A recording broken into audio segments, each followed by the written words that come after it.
برداشت کرنا سیکھو گے. یاد رکھو میرے بچوں، اگر آپ صبر سیکھ گئے تو کوئی آپ کو پکڑ نہیں سکے.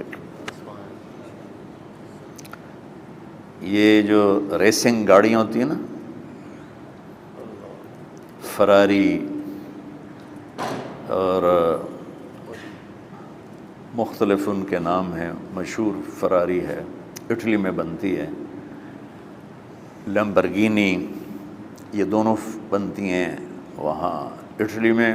اور اس میں جو آدمی جا رہا ہو اس کے لیے سپیڈ لمٹ کی قید کوئی نہیں، ورنہ سب گاڑیوں پہ 120 کلومیٹر پر کہ اوپر جائیں گے تو جرمانہ ہوگا. لیکن جو آدمی لیمبرگینی میں جا رہا ہے یا فراری میں جا رہا ہے اس کے لیے کوئی جرمانہ نہیں، چونکہ وہ یوں کرو تو 1 سیکنڈ میں وہ 120 پہ چلی جاتی ہیں، صرف اتنا کرنے سے شو ایسے جاتی ہیں. تو میں آپ کو ایک لیمبرگینی دینا چاہتا ہوں، فراری 8 کروڑ کی ہے. فراری 8 کروڑ کی گاڑی ہے فراری. کئی دفعہ وہاں جب جاتا ہوں تو کوئی نہ کوئی بٹھا دیتا ہے، یہ آپ کو ذرا سیر کرائیں. وہ ہمارے کو تو شوق کی کوئی چیز ہے نہیں، وہ نوجوانوں کے شوق کی چیز ہے.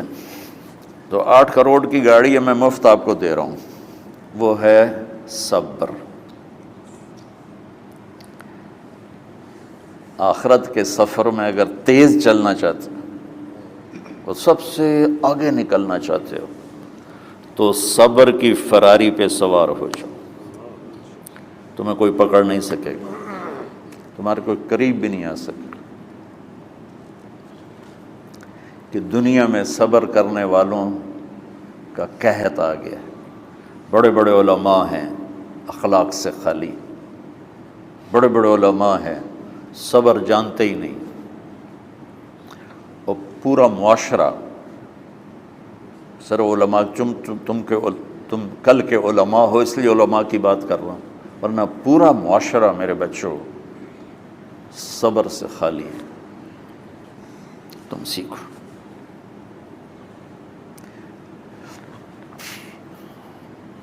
دیکھو میری ایک بات سنو، علم کی کمی ہو تو اچھے اخلاق اس کو چھپا دیتے ہیں، اخلاق کی کمی ہو تو بڑے سے بڑا علم بھی اسے چھپا نہیں سکتا. سارے عیب ہوں اور اخلاق اچھے ہوں تو اخلاق وہ چادر ہے جس میں سارے عیب چھپ جائیں گے. اور ساری صفتیں ہوں اور بد اخلاق ہو تو ہر صفت کو بد اخلاقی چھپا دے گی. میرے نبی نے نماز لمبی پڑھی، اللہ نے روک دیا، کہا نہیں چاہیے.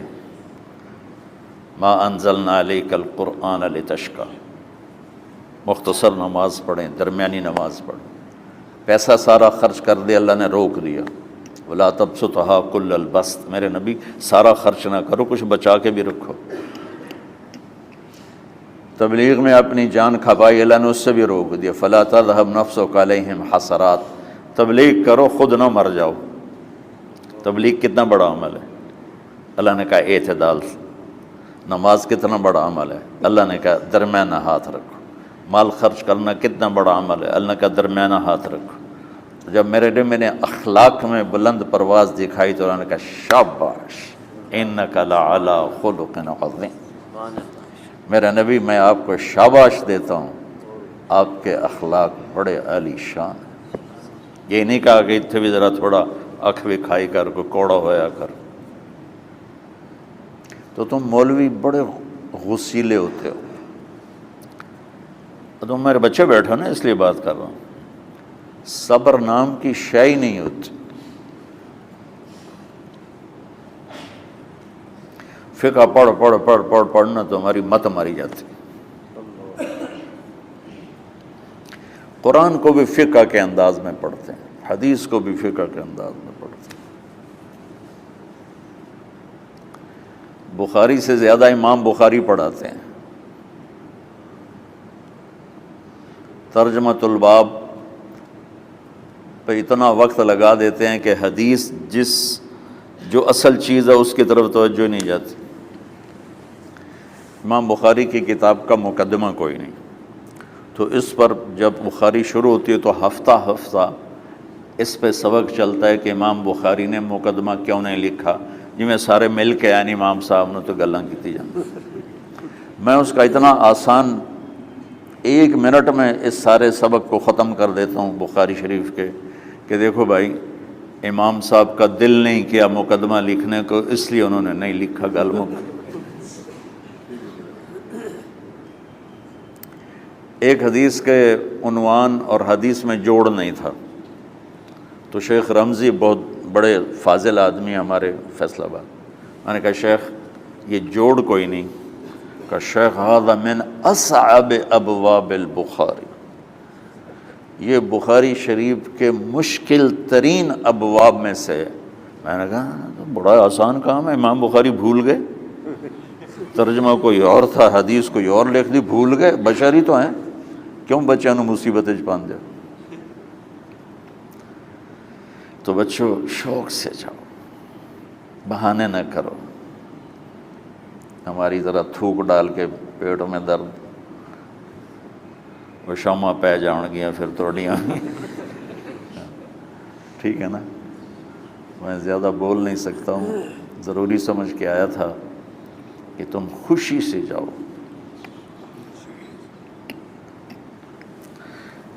پھر اس میں جو ناگواری آئے گی اسے برداشت کرو گے تو پھر آپ کا صبر بڑھے گا۔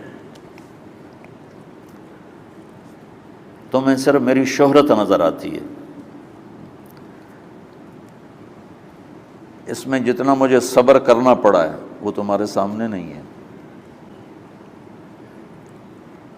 جتنی کڑوی گولیاں میں نے کھائی ہیں لوگوں سے وہ تو تمہیں نہیں پتا۔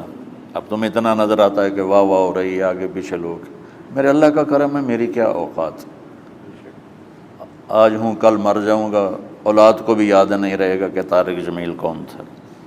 جو ہے اس میرے رب کا کرم ہے، مجھے اپنی شہرت سے کبھی دھوکہ نہیں لگا۔ تو میرے بچوں اس لیے بتا رہا ہوں، کوئی فخر نہیں، کہ مجھے اپنی شہرت سے کوئی دھوکہ نہیں، ایک لمحے کے لیے بھی مجھے دھوکہ نہیں۔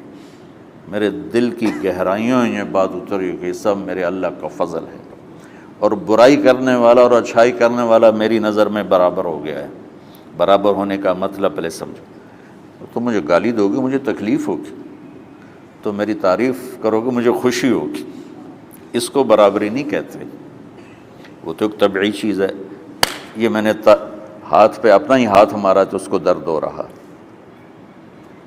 تو اگر میں مولوی شوکت صاحب سے بدتمیزی سے بات کروں گا تو ان کو تکلیف ہوگی، اور میں ان کی قربانیاں بیان کروں گا۔ یہ ذرا کھڑے ہونا،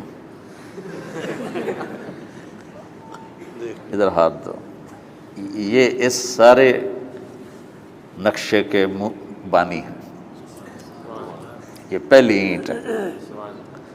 یہ 3000 روپے اس وقت لے رہے تھے 1985 میں 86 میں کراچی،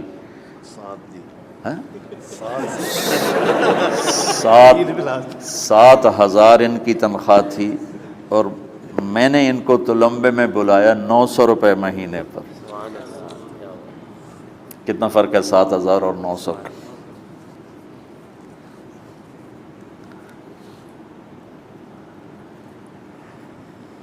لوگ میری تعریف کرتے ہیں، میں اللہ کا شکر ادا کرتا ہوں، اور اس پہ میں تکبر میں نہیں آتا۔ یہ ہے مدح اور ذم برابر ہو جائے، یعنی تعریف کرنا اور برائی کرنا برابر ہو جانے کا مطلب یہ نہیں ہے کہ برائی سن کے اثر نہیں ہوتا اور تعریف سن کے اثر نہیں ہوتا، نہیں، برابر ہونے کا مطلب بتا رہا ہوں، اس کی توفیق تائید رحمت اپنی اولاد کو بتا رہا ہوں۔ کوئی میری تعریف کرتا ہے میں اللہ کا شکر ادا کرتا ہوں اور اپنے آپ کو بھولتا نہیں ہوں، کوئی میری برائی کرتا ہے تو میرے دل میں اس کے لیے کوئی منفی جذبہ نہیں پیدا ہوتا۔ یہ ہے اچھائی برائی کو برابر کر دینا۔ کہ میرے اوپر مختلف الزام لگتے ہیں تو میں ان کو پی جاتا ہوں، اور اس طرح کا معاملہ کرنے والوں سے اپنے دل کو بالکل صاف رکھتا ہوں، بالکل صاف، اور میرا ان سے معاملہ اسی طرح ہوتا ہے جیسے پھر آؤ جی اپنی وجہ سے کبھی کسی سے قطع تعلق نہیں کرتا۔ تو بچوں، صبر بہت بڑی دولت، یہ تمہاری تبلیغی زندگی میں بھی کام آئے گی، علمی زندگی میں بھی کام آئے گا، جب تم گھر والے بنو گے، شادیاں ہوں گی، اس وقت یہ کام آئے گا۔ ٹھیک ہے، اب بہانہ تو نہیں کرو گے نا، خوشی سے جاؤ گے نا؟ چلو، السلام علیکم۔